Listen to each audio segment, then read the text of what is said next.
Bafowethu Mpho Batsane, bafowethu, I just want to talk about the boy's ability to pass the ball. Umfana uyakwazi ukuphasa ibhola, whether long or short, he's comfortable on the ball. And amaphasi akhe ahlala straight endodeni. Akusile amaphasi la ukuthi kumele uzostretch inyawo ukuthi uzofike kulona. He's comfortable on the ball. Bafowethu, he plays like a midfielder for me. In terms of defending, I can't judge him because he was never tested namhlanje bafethu. Let's be honest about it. Lokho sizokubona as he's coming up against much more stronger opponents in the tournament or in the league if he's given an opportunity. But for today bafethu, it was a masterclass in terms of his passing. He can pass the ball bafethu. Pull him a window lumfana lo. At some point I thought he was the defensive six and uTalente Mbatha was the center back because umfana lama passa khona bafethu and he's comfortable. Khona la bese keeper khona nge-outside foot. He was denied a beautiful assist namhlanje. Khona la keeper khona Dion Hoto gets into the final third. Brilliant save from the goalkeeper. If the goalkeeper didn't save that, I think Umfana could have gotten his first ever assist as an Orlando Pirates player. In terms of passing, bafethu, Umfana was a pass the ball. Defending, they're gonna judge him on that because he's a defender at the end of the day, right? But logo sizokubona as the games as Umfana anikeze the opportunity to adlala amanye game against much more stronger opponents. But in terms of passing, superb bafethu. Salute. Come and finally defending champions the Nedbank. Both my defender me less flattened. Andivo. Hello sisi. Ngikubuza office eKaizer Chiefs ezo. Oh, all right enkosi sisi. Yes uthetha naye Tumelo Trom. Speak person sabalandeli beOrlando Pirates ne president abalandeli bebhola eAfrica yonke jikelele. Every Africa.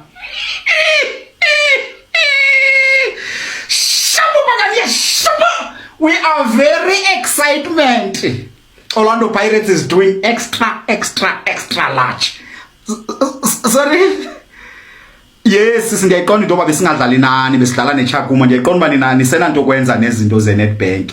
But ikhona enye into ebalulekileyo nje endizoyicela kuni. Ndithunywa ngabalandeli beBhakania. Esisi malungana lomcimbi wokuba defending champions. But before lonto sisi ndicela ubuza ba nibonile manje bakudlalwa njani xa kudlala igame yokuqala kuNedbank? Nibonile ni observile igoals iba ngumgidi nibonile? Kaloku thina besidlala neChakuma ihlathi nina bendlala neStellenbosch. Hayi kalona idla ngothi iStellenbosch kukudla kwenu so I was expecting ba nani mhlawumbe nizawenza into efana. Nithi nidikiwe kudlala neStellenbosch. Because nisidloko but ke masiphume kulonto sisandifuna into ezawunicaphukisa masiyeke hesisi sizocela apha into ebalulekileyo silibhakania uba sicela nisenze ibeneficiary kulomcimbi wokuba defending champions. Awuyazi bisebenza njani jonga kaloku sisi ukubone xa uthatha lanto funeral cover ndondondondoni. Yes, kukho la ndawo yoba ufaka umuntu phayana oyibeneficiary in case something happens to you. Kube nguye osala esithi elungisa izinto. Yes, ungibambe kahle. So ngokulomcimbi wokuba defending champions, something seyenzekile kuni nina, something happened to you. Shama stalize shama. Kwaze komnandi eSouth Africa. Sorry. Ngiyaxolisa sisukuthunuka amanxeba but ndizama ukuthi something seyenzekile kuni sicela thina silibhakania sibe beneficiary kulomcimbi wokudefender kuNedbank because kaloku iChiefs into eyona team close kuyo kwiPSL iPirates because uchairman wenu usuka kuthi Tshintsha Guluva yamazi Tshintsha Guluva. Yes, so ngenxa yakhe ke ngosifuna ukubuyisa isidima seChiefs ke ngosayenzela nina lento not le ndlela eniphume ngayo nina. Usekhona uthofile. Shaba. We are very excitement. Kule season sifuna yonke into. Simosha kakhulu la nto ophuma kuKhefu.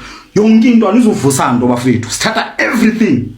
Orlando Pirates, you are shameless. You are shameless. Nizina celebrate. Ngisho isidako abona mfethu owazi ukuthi ngempela kudlalwa namavukana ngempela ke mawuze kora ngisho umbule. Kora abona nje lo amlungu uhlulo kora igoli apha sibamuphi penalty. Lesishiphi samlungwini lo lesichomela ngaye. Uze ukore penalty ubona ukuthi iyashisa. Uzubona ukuthi kudlala namavukana ngempela. Kora ngisho uTito Patrick Maswangayo. Ishiphi sokugcina kwiPirates. nesidaka umbule sibuyile rehab naso sifike siyakora ubona ukuthi hayi man le Chakuma le azubi iChakuma etholele icase ngosemthela bese ngesishaya kanje bese ithi nje 2-0 si relaxed baye laba bafuna ukuthi babukise and West Parts i-team enkulu yenza into enziwe ePirates uyakora hambe khona niqhawulana yabo hayi umbule baze bafutha amakhando sivezela ukuthi abana mazinyo bayidakwa hayi sis man yanyanyisa iPirates winani senwinile manje sen-celebrate isn't it nomlungu buka ukuphapha hayi Pirates face ngakho ngimabhida ngiyibonile lonke lanto ethi hayi iPirates nje mfethu ifuna ukubukisa ngezinye izingane asikho isidingo sale yanto le niwinile so iChakuma it's not like benidla icase because lokho niyazi nginikwazi ukwenza kodwa singafiki lapho sala nina nje bese nihlazo leclub yawo iPirates namateam akulayo nitholele iship zamateam seniyibona ngazuthi ni Prime Pirates suka kahleni bo niyaforsa into engekho nje yes mhla 28 niyazi uyeza umhla 28 eyona ndibhlungu asizukwazi nje ukuba ngusiduma ngabanye azolokho begudle ngamahlathi beze beyofika ku final lapha ukwazi nje nokuthi uthi uyaminca ngoba uyazi bavele obvious bayedlula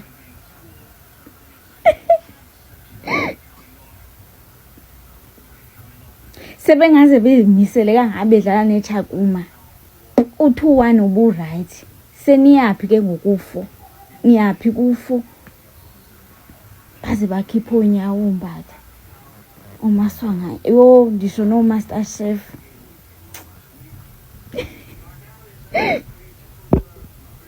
Okay. Ngale nje kwaleli goal elikhonsidiwe igame ibiyengcono mfethu second half. Okay, first half lela goal libe isidina ngoba kade sagcina ukuconsider. Kuya understandeka. Okwesibili nje uTito bafethu uyohamba ubuye ngeke uzomlahla uTito. Cha nje uthe fika mfethu irole yakho uyayazi. Basic role of a number 10 uyayazi mfethu. Uyayazi. Mase ndakafuna ukukora bafethu.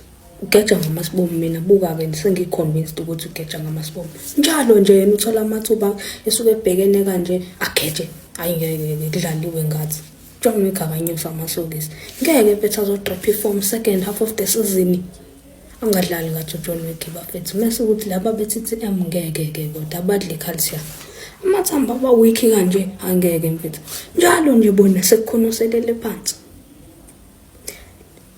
talente kabe deserve a man of the match. Abe deserve man of the match udlale kahle ngimgcobe first half ukuthi uyena man of the match.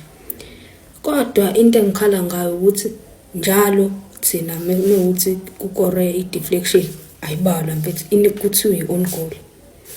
Lela mfukeng kwakuyi-on goal ngoba vele lashaya ipost ibhola elishaye ipole sithwali off target labuya kwakukhipha ngiyayivuma ke le undaba against Golden Arrows bafethu wakho washayile ukhunja masindo wageja labuyela kena undaba walithinta li on target wafika umdlalo weArrows wangena naleni ethi kwathi on goal naleyo namhlanje uTalente beli on target lelabhola la deflector kwathi on goal kube kwaziwa kahle ukuthi umbathu capable ukushaya lapha futhi ke ngale kwalokho beli on target i-deflection ekade on target thiwe linikwa lo muntu oshayile phela igoal. That's fine. Mesizolokho ekuthi team yashaman ya benefits kodwa senzithola izisiwe kanje. Namhlanje labadlali beTTM bebelokho bewile nje be waste isikhathi kwa 85 minutes awuphelanga nawo lo 5 minutes udlalwe 4 minutes 30 seconds.